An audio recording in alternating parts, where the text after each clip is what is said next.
எனக்கு இது ஒரு பிளேட்டு, சரியா? இப்படி என்ன ஆகாவா இருக்கு? என்னது அப்படி சீக்கிரம் கொண்டு வர மாட்டேங்காங்களே. Ma'am, your order.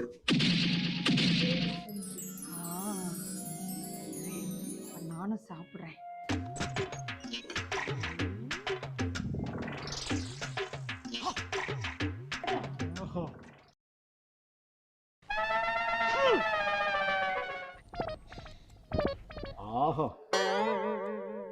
அவ்வளோ ஆஹான்லாம் சொல்ற அளவுக்கு இல்லைங்களேங்க இது. அப்படி என்ன டிஷ் இது?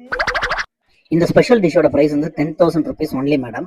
நீங்க சாப்பிடும்போது ஆஹா ஆகான்னு சொல்லிட்டு சாப்பிட்டீங்கன்னா 50% டிஸ்கவுண்ட் உண்டு மேடம்.